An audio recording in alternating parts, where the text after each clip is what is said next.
बिस्मिल्लाहिर्रहमानिर्रहीम। Welcome to psychology hub. आज हम करने जा रहे हैं सोशल साइकोलॉजी का लेसन नंबर 39 जो कि है ग्रुप बिहेवियर के बारे में। ग्रुप बिहेवियर का टॉपिक डिस्कस करने से पहले हम जेंडर डिफरेंसेस इन हेल्पिंग जो कि हमारे पिछले टॉपिक से रिलेटेड है उसको एक दफ़ा देख लेते हैं कि जब हेल्पिंग की बात आती है तो इसमें जेंडर डिफरेंसेस कौन कौन से होते हैं। सबसे पहले Alice Eagly and Maureen Crowley indicate that men and women are differ in their willingness to engage in a certain prosocial action. फिर उन्होंने एक मेटा एनालिसिस किया था, उसकी फाइंडिंग्स क्या थी। Men are more likely to engage in helping that is heroic and chivalrous. Men are more likely to help strangers, especially if the person needing help is female, if they are an audience and if the situation is dangerous. अच्छा, यहाँ पे आपको short में बता देती हूँ कि इस सारी में है क्या। इसमें बेसिकली क्या है कि मैन ज़्यादा हीरोइक नेचर की हेल्पिंग में ज़्यादा आगे बढ़ चढ़ का हिस्सा लेते हैं और ज़्यादा स्ट्रेंजर्स की हेल्पिंग में भी मैन ही ज़्यादा आगे जाते हैं और वो जाके हेल्पिंग करना पसंद करती हैं। और अगर स्ट्रेंजर में फीमेल हो तो वो हेल्पिंग बिहेवियर और भी इन्हेंस हो जाता है। उसके अलावा जब वुमेन्स की बात आती है तो वो ज़्यादातर इमोशनल हेल्पिंग में ज़्यादा आगे बढ़ चढ़ कर हिस्सा लेती हैं। और इसके अलावा बच्चों की केयर या फिर बड़े बूढ़ों की केयर, एल्डर पीपल की केयर, उनमें भी ज़्यादा जो औरतें हैं वो ज़्यादा प्रो सोशल बिहेवियर में इन्वॉल्व होना पसंद करती हैं। उसके बाद क्या है, अप्लाइड सोशल साइकोलॉजी लैब। यहाँ पे एक और एक्सपेरिमेंट किया हुआ है कि क्या सोशल साइकोलॉजी का जो नॉलेज है उससे प्रो सोशल बिहेवियर को इन्हेंस करने में मदद मिल सकती है, जो कि हमारे काम की नहीं है। हमारा जस्ट जो कॉन्सेप्ट्स हैं वो हमारे क्लियर हैं। तो हम आगे चलते हैं। मेन टॉपिक जो कि है ग्रुप बिहेवियर, ये बहुत ही इंपॉर्टेंट टॉपिक है क्योंकि इसमें से काफ़ी शॉर्ट और लॉन्ग आने के चांसेस बहुत ज़्यादा होते हैं। और एक और बात यहाँ पे बताती चलूँ, जो लास्ट 10 से 15 लेक्चर होते हैं वो बहुत ही ज़्यादा इम्पोर्टेंट होते हैं क्योंकि इसमें से बहुत ज़्यादा मटेरियल आता है। जो वीयू के जब पेपर्स की बात की जाती है तो लास्ट 10 से 15 लेक्चर्स में से काफ़ी मटेरियल आता है और ये बहुत ही इम्पोर्टेंट होते हैं। तो हम डिस्कस कर रहे हैं ग्रुप बिहेवियर के बारे में। सबसे पहले ग्रुप होते क्या हैं उस पे चलते हैं। ये ग्रुप समरी लिखी हुई है कि पूरे चैप्टर की हमारी समरी क्या, हमने चैप्टर में क्या क्या पढ़ना है उसको करने की ज़रूरत नहीं है। What is a group? Two or more people who interact with one another, share common goal and somehow interdependent and recognise that they belong to a group. यानी कि दो या दो से ज़्यादा लोग जो एक जगह पे रह रहे हैं, कॉमन गोल्स एक दूसरे के साथ शेयर कर रहे हैं और एक दूसरे पे इंटरडिपेंडेंट भी हैं, वो जो कम्युनिटी होती है वो जो बन जाते हैं 2, 4, 6 लोग, वो ग्रुप कहलाते हैं। Here the focus is on the effect of a physically interacting regular in a work group, team, etc. and the effect that has no productivity। यहाँ पे वो क्या कह रहे हैं कि 2 किस्म के ग्रुप होते हैं। एक तो फिजिकली इंटरेक्टिंग रेगुलरली, यानी कि आप किसी वर्क ग्रुप पे हो या आप वर्किंग प्लेस पे काम कर रहे हो, वहाँ भी ग्रुप होते हैं। और एक the effect has no productivity, यानी कि सोशल कैटेगराइजेशन। ये आप जब हम आगे पढ़ेंगे तो आपको सारी चीज़ें क्लियर होंगी। बेसिक फीचर्स ऑफ ग्रुप कौन कौन से होते हैं? सबसे पहले होता है social norms. Social norms are shared rule and expectation about how group member should act. यानी कि जब हम किसी भी सोसाइटी, किसी भी ग्रुप में रहते हैं मतलब, तो वहाँ पे एक शेयर्ड गोल होते हैं, एक शेयर्ड रूल्स होते हैं, यानी कि वो रूल्स सब पे अप्लाई होते हैं और आपसे एक्सपेक्ट किया जाता है कि आप उन रूल्स को फॉलो करें। फॉर एग्जांपल यहाँ पे देख लेते हैं, some group have norms of a personal appearance opinion, यानी कि नो इन्वॉल्वमेंट इन रिलीजियस और political activities in universities. Opinion पे जब वो बात कर रहे हैं तो कह रहे हैं कि जैसे कि यूनिवर्सिटी में एक रूल होता है कि आप पॉलिटिकल या रिलीजियस टॉक्स नहीं कर सकते, उस पर बहस नहीं कर सकते, फिर क्योंकि यहाँ पे कॉन्फ्लिक्ट स्टार्ट हो जाती हैं। फिर आगे बिहेवियर, यानी कि स्मोकिंग यूनिवर्सिटी में प्रोहिबिटेड होती है। Sometimes written guidelines are provided regarding these norms, यानी कि जैसे कि नोटिस बोर्ड पे लग जाता है, आप किसी भी यूनिवर्सिटी में पढ़ते हैं, कॉलेज में पढ़ते हैं कि ये चीज़ें यहाँ पे अलाउ नहीं है। आगे चलते हैं। उसके बाद यहाँ पे इन्होंने एक एग्जांपल दी हुई है जो हमने पीछे मॉडल पढ़ा था, श्रिफन रॉबर्ट्स केव एक्सपेरिमेंट के। वो समर कैंप के लिए लेके गए थे 2 ग्रुप्स को, रेटल्स और ईगल्स उनका नाम रखा गया था। उनके दरमियान में वो कुछ उस ग्रुप के उन्होंने एक बता दिया था कि ये आपकी नॉर्म्स हैं, और उसके बाद उनके दरमियान में एक कंपटीशन होता है, वो उसकी रेफरेंस दे रहे हैं कि देख लेते हैं. For example, in Sherif Robbers cave experiment norms were developed in a Rattler and Eagle soon after constructing of their group. उनको बहुत पहले से रूल्स बता दिए गए थे. Social norms increase conformity and reduce deviancy within a group. They also enhance performance by rewarding efficiency efforts and equality, यानी कि वो इक्वालिटी को, इंसाफ को भी प्रोमोट करने में मददगार साबित होती हैं. आगे चलते हैं. सोशल रूल्स क्या होते हैं? Social rules are cluster of a socially defined expectation, यानी कि सोशल नॉर्म्स में तो हम रूल्स बनाते हैं. जो वो रूल्स होते हैं, जो वो रेगुलेशंस होती हैं जिनको हमसे एक्सपेक्ट किया जाता है कि हम उन चीज़ों पर अमल करें, वो होते हैं सोशल रोल्स, यानी कि एक बंदे की क्या जिम्मेदारी होती है. Are cluster of a socially defined expectation that individuals in a group in a given situation are expected to fulfill. Sometimes social rules involved during group interaction. Sometimes people import their rule into their new group that they enjoy playing in a previous group. यहाँ पे वो कह रहे हैं कि sometimes लोग एक group को छोड़ के दूसरे ग्रुप में भी चले जाते हैं. तो वो चाहते हैं, अगर वो अपने पहले ग्रुप में कोई ऐसा रोल था, अपनी जिम्मेदारी थी जो वो इंजॉय कर रहे थे, तो वो आगे जाके भी वही प्ले करना पसंद करते हैं, और वो आगे जाके वो इंपोर्ट करने की कोशिश करते हैं. आगे social status. Social status is something कि आपका एक, अगर आप एक जगह पे रहें, फॉर एग्जांपल यूनिवर्सिटी की एग्जांपल ले लें, तो वहाँ पे एक प्रिंसिपल होता है, एक फिर टीचर्स आते हैं, फिर दूसरे वर्कर्स आते हैं, फिर वो लाइब्रेरियन आती है. That is a status. refer to a social position based on the prestige and authority and distribution of a power among members. You can tell how was higher status in a group by paying attention to a verbal and non-verbal behavior.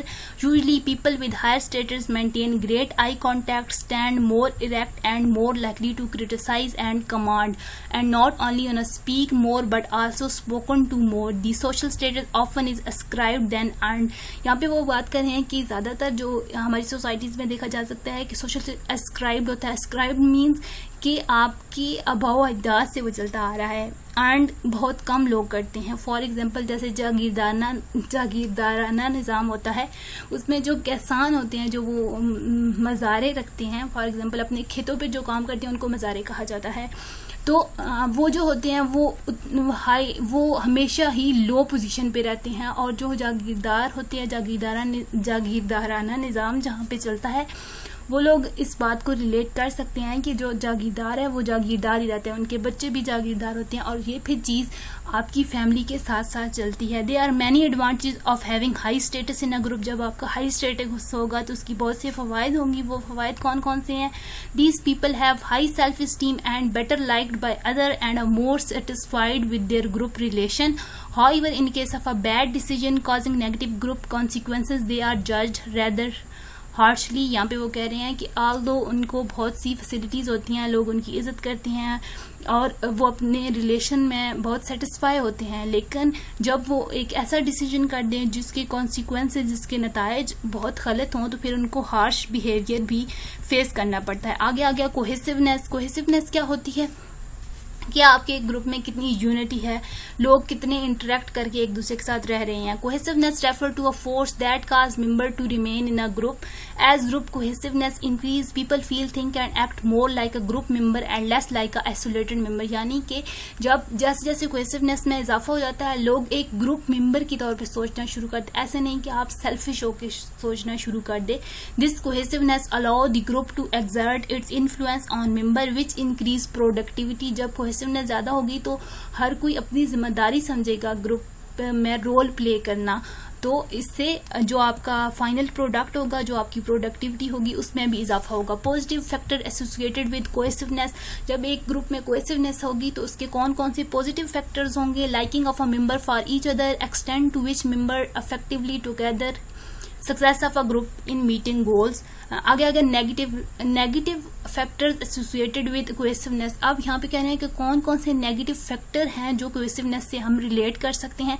सबसे पहले cost of living, यानी कि अगर आपका group में आप cohesiveness है तो आप ग्रुप को लीव करने में बहुत मुश्किलात का सामना करना पड़ता है। एक तो आप जब एडजस्ट हो चुके होंगे मुकम्मल तौर पर, आपके ग्रुप में यूनिटी है, तो आप एक ग्रुप को छोड़ के दूसरे ग्रुप में जाना अफोर्ड नहीं कर सकते। अगर आप दूसरे ग्रुप में जाओगे तो वहाँ पे एडजस्ट करने में आपका टाइम लगेगा, तो इस तरह आपका लॉस ऑफ टाइम, तो इस तरह कॉस्ट बहुत ज़्यादा होती है जब ऐसे ग्रुप को आप छोड़ना चाहो। तो लैक ऑफ अल्टरनेटिव्स, यानी कि आपके पास और दूसरी कोई चॉइसेस नहीं होती उस ग्रुप के अलावा। Group influence on individual behaviour, उसके अलावा बहुत सी ऐसी भी सिचुएशन आ जाती हैं जब आपके एक इंसान के बिहेवियर पर ग्रुप इन्फ्लुएंस करना स्टार्ट कर जाता है। आगे चलते हैं, ग्रुप अफेक्टिंग इंडिविजुअल्स। अब जो ये कह रहे हैं कि एक इंडिविजुअल इंसान पर ग्रुप अफेक्ट करता है, वो कैसे अफेक्ट करता है, उसके लिए हमारे पास 3 फिनोमिनाज है, वो हम देख लेते हैं। सबसे पहले आगा social facilitation, then social loafing and deindividuation. इस लेक्चर में हमने पढ़ना है सोशल फैसिलिटेशन के बारे में, और अगले लेक्चर में सोशल लोफिंग और डी इंडिविजुएशन के बारे में पढ़ना है। ये बहुत ही इंपॉर्टेंट है क्योंकि इधर से लॉन्ग आया हुआ था मेरा अपना जो मैं अपना ज़ाती तजर्बा शेयर कर रही हूँ, तो इसलिए मुझे ये इंपॉर्टेंट लगता है। उसके अलावा इसमें से शॉर्ट भी आ सकते हैं और MCQs भी। तो सोशल फैसिलिटेशन क्या होती है? An individual performing an activity in the presence of an audience, यानी कि सोशल फैसिलिटेशन में होता है कि जब एक इंडिविजुअल बंदा है, एक अकेला बंदा, तो वो एक पूरी कम्युनिटी, एक पूरी ऑडियंस के सामने अकेला परफॉर्म करता है, तो उस पर कौन से इफेक्ट्स होते हैं वो हम पढ़ेंगे सोशल फैसिलिटेशन में। जबकि सोशल लोफिंग क्या होती है? An individual performing an activity as a part of a larger group of performers, यानी कि सोशल लोफिंग में ये होता है कि आपका एक पूरा ग्रुप है और आप ग्रुप मेंबर के तौर पर परफॉर्म करते हैं। फॉर एग्जांपल इधर मैं एग्जांपल देती हूँ, जैसे कि पाकिस्तानी टीम है, वो क्रिकेट खेलने जाती है, तो उसमें जो एक मेंबर है वो एक उसकी बेशक वो जैसा मर्जी है खेल ले, लेकिन वो उस पे उसकी जो सारी परफॉर्मेंस है वो टीम की तौर पर ली जाती है, नॉट इंडिविजुअल। आप एक ग्रुप में हैं और आप एक ग्रुप में परफॉर्म करते हैं, लेकिन आपकी एंड पे आपकी जो परफॉर्मेंस है वो अलहदा मैटर नहीं करती, बल्कि आप लोगों की जो परफॉर्मेंस है वो एक ग्रुप की परफॉर्मेंस के तौर पर ली जाती है। आगे हम चलते हैं डी इंडिविजुएशन। इन चीज़ों को हमने आगे जाके बहुत ज़्यादा एक्सप्लेन करना है, तो इसलिए यहाँ पे थोड़ा थोड़ा कर रही हूँ। डी इंडिविजुअलेशन क्या होती है? May occur in a crowded anonymous situation when people lose a sense of a responsibility for their own action and feel free to express aggressive and sexual impulses. Deindividuation में ये होता है कि आप एक क्राउडेड प्लेस में है और आप वहाँ पे कहते हैं कि आप अपनी रिस्पॉन्सिबिलिटी को भूल जाते हैं। फॉर एग्जाम्पल यहाँ पे एक बात करते हैं कि एक बहुत ही ज़्यादा क्राउडेड प्लेस है और वहाँ पे एक चोर है, तो वो किसी की जेब काट लेता है। वो कहता है कि अच्छा कौन सा किसी को पता चल रहा है कि मैंने काटी है, तो आप अपनी रिस्पॉन्सिबिलिटी को भूल रहे हैं कि जो चोरी करना है वो गलत बात है, ये आप पे रिस्पॉन्सिबिलिटी आ रही है और आप एक express aggressive and sexual influences और आप एक गलत चीज़ में पढ़ रहे हो। ये आगे जब हम पढ़ेंगे तो उसको डिटेल में डिस्कस करेंगे। सोशल फैसिलिटेशन क्या होती है? The enhancement of a dominant response due the presence of other, यानी कि दूसरे लोगों की प्रेजेंस आपके इंडिविजुअल की परफॉर्मेंस पर क्या अफेक्ट करती है। Normal triplet conduct one of the first experiment investigating whether the presence of other enhance performance. उन्होंने कहा था कि नॉर्मल ट्रिपलेट ने एक एक्सपेरिमेंट किया था कि क्या ये बात दुरुस्त है कि दूसरों की प्रेजेंस से हमारी परफॉर्मेंस पर कैसा असर पड़ता है, क्या वो परफॉर्मेंस में बेहतरी आती है या फिर आपकी परफॉर्मेंस मजीद ख़राब हो जाती है। Subsequent studies conduct during the first quarter of the 20th century founded that the presence of other enhance the speed with which people perform simple task. अगर आपका कोई सिंपल टास्क है तो दूसरे लोगों की प्रेजेंस में आपकी टास्क की स्पीड में में रवानी आ जाती है, अगर वो आपके लिए सिंपल टास्क है। और अगर वही टास्क कम्प्लेक्स है तो इसमें आपकी एफिशिएंसी में कमी आती है। और ये जो चीज़ें हैं ये एनिमल्स में देखी गई, डॉग, रैट, फिश और कॉकरोचेस पे तो आगे एक आप एक्सपेरिमेंट भी पढ़ेंगे जो किया गया था इसी पे सोशल फैसिलिटेशन के बारे में कि जब आपकी अपनी कम्युनिटी के लोग आपके आसपास होते हैं तो आपकी परफॉर्मेंस पर कैसे अफेक्ट पड़ता है। Explanation of a social facilitation effect. अब सोशल फैसिलिटेशन इफेक्ट की जब बात की जाती है तो यहाँ पे कुछ थेरीज आती हैं। सबसे पहले drive theory, then evaluation, apprehension, distraction, conflicts, mere exposure. देखते हैं drive theory of social facilitation क्या होती है। Researchers attempt to answer that presence of other should affect differently in case of ease and complex tasks. Zogens proposed a theory of a reconcile the contradictory findings. All animals are genetically predisposed to become psychologically aroused when around conspecies. यानी कि जब आपकी अपनी species के लोग इर्द गिर्द होंगे तो आप में अरोजल की फीलिंग आती है, because they receive most of the reward and punishment from them. क्योंकि आप अपनी जिंदगी का रिवॉर्ड और पनिशमेंट इस सेंस में, जैसे कि लोग कहते हैं कि अगर मैं ये काम करूंगा तो लोग क्या कहेंगे, अच्छा मेरे रिश्तेदार बैठे हैं तो वो क्या मेरे बारे में गैस करेंगे। इसकी वजह से आपकी परफॉर्मेंस पर अफेक्ट पड़ता है। करेक्ट रिस्पांस और dominate in case of easy task. Easy task में तो आपके रिस्पांस में बेहतरी आती है, लेकिन जब डिफिकल्ट टास्क होता है यानी कि आपने कोई चीज़ याद करनी है तो आप कंफ्यूज हो जाते हो, तो उसमें डिक्रीज आता है। Increase arousal, enhance performance on easy task, increase arousal, promote incorrect responding in case of a complex task. आगे चलते हैं Zajonc's theory of a social facilitation, जो कि हम देख चुके हैं।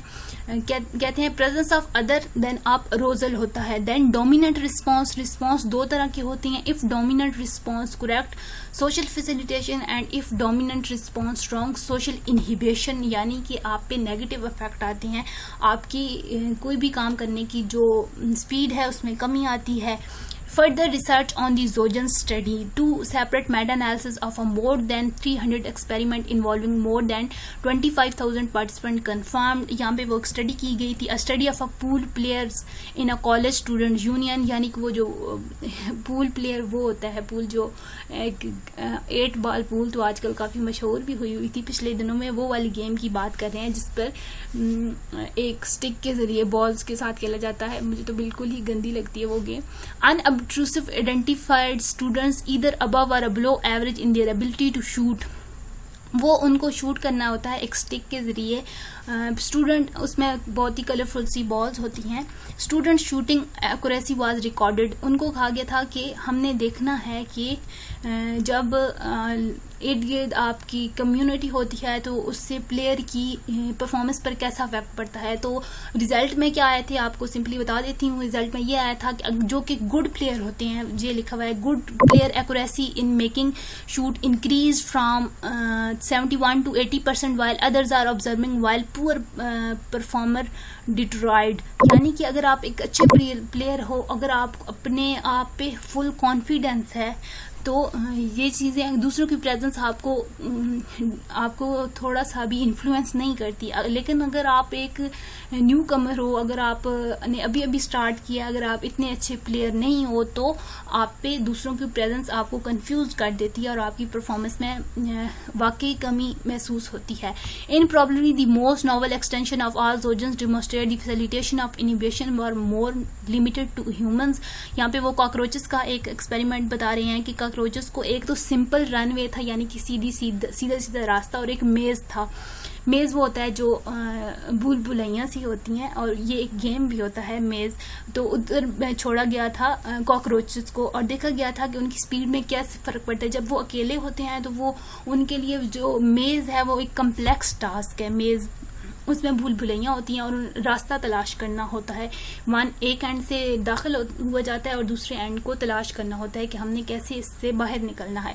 तो देखा गया था कि जब कॉकरोचेस की अपनी ही कम्युनिटी के कॉकरोचेस उसे देख रहे होते हैं तो उसकी परफॉर्मेंस में वाज़ह तौर पर डिफरेंस नज़र आता है। We become energize in front of other unless we are self conscious and hyper aroused. जब आपको फुली कॉन्फिडेंट हो तो आपको अपने आप पर यकीन होता है, तो आप हाइपर अरोज होते हो, इसके नतीजे में आपकी परफॉर्मेंस पर कोई भी इफेक्ट नहीं पड़ता। लेकिन अब यही बात जब एक पुअर परफॉर्मर्स पे आ जाती है, जैसे कि 8 बॉल पूल में जो पूल प्लेयर थे, जब वो देखा गया था तो पुअर जो परफॉर्मर होते हैं उनकी परफॉर्मेंस में वाज़ा तौर पर कमी देखी जाती है। एवोल्यूशन एप्रीहेंशन क्या कहती थी? कंसर्न्स ओवर बीइंग जज बाय अदर, यानी कि आपको ये टेंशन होती है कि लोग मुझे कैसे जज करते हैं। उसके बारे में एक्सपेरिमेंट देखते हैं। Counter the mere presence effect, performer was evaluated in 3 different condition, working alone in the presence of a confederate, working on the same task in the presence of a blind folded.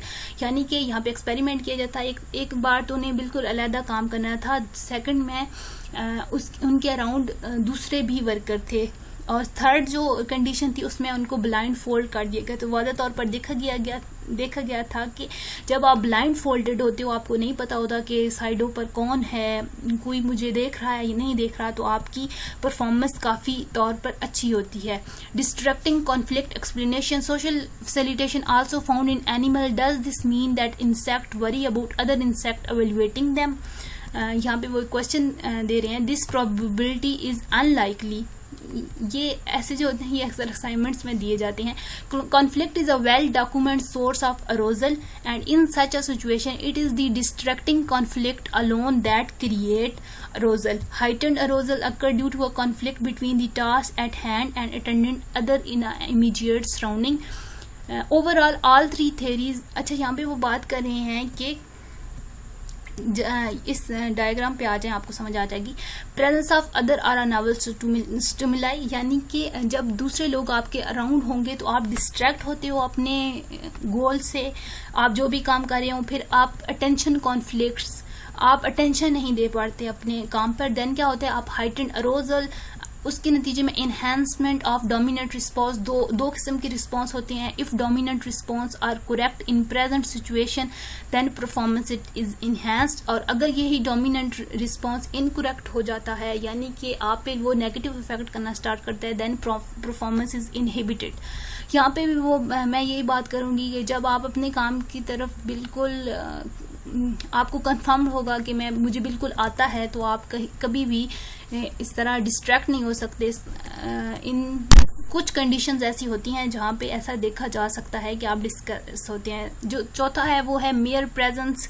वो क्या है? Zajonc's contend that even without evaluating apprehension and arousing distracting mere presence of other produce some arousal, यानी कि कोई थोड़ी सी presence, mayor presence बहुत थोड़ी presence. People colour perception are stronger when they make judgement with others present. अच्छा, वो कह रहे हैं कि जब आपको कलर दिए जाते हैं कि आप इनको गैस करें, और कोई बंदा जो है वो गैस करता है, तो आप भी कहते हो कि शायद उस बंदे का गैस ठीक होगा, और आपको बेशक लग भी रहा होता है कि ये कलर नहीं, ये रेड नहीं है, ये थोड़ा सा लाइट सा रेड है, ये ऑरेंजिश में जा रहा है, ये इसको रेड नहीं कहा जा सकता, लेकिन आप उस बंदे के साथ चले जाते हो।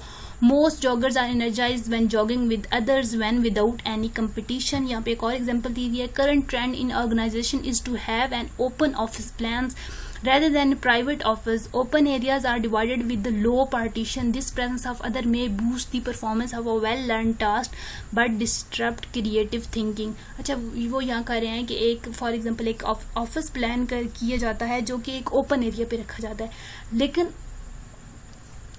फॉर एग्जाम्पल आपका एक टास्क ऐसा है जहाँ पे लोगों की प्रेजेंस आपको अफेक्ट नहीं करती, तो वहाँ पे आपकी परफॉर्मेंस को जहाँ पे आपको पता है कि मुझे मेरा काम बिल्कुल परफेक्ट आता है और मैं अपने काम में एक्सपर्ट हूँ, तो वो चीज़ें दूसरों की प्रेजेंस आपको कभी भी अफेक्ट नहीं करेंगी। लेकिन जब यही बात आप क्रिएटिव थिंकिंग में आपने अपने माइंड से सोच के लिखना है, तो वहाँ पे आप जितना अलोन होंगे तो आप बहुत अच्छा सोच सकते हैं। आगे ये एक्टिविटी आई हुई है रिकॉग्निशन ऑफ अ ग्रुप के। इन सारों में से आपने ढूंढना है कि ग्रुप किसे कहते हैं। हमने ग्रुप के ऊपर डेफिनेशन पढ़ी है, उसके अकॉर्डिंगली ये जो हाईलाइटेड है फॉर एग्जांपल बल्कि जो अंडरलाइन है वो सारे ग्रुप हैं। इसको हम क्या पढ़ें, तो होप सो आपको समझ आ गई हो। अगर समझ आ गई हो तो लाइक शेयर कर दिया करें और सब्सक्राइब कर दिया करें चैनल को। बहुत जल्द अगले लेक्चर्स को भी कवर करेंगे इंशाल्लाह। टिल देन अल्लाह हाफिज़। अगले लेक्चर में मुलाकात होती है।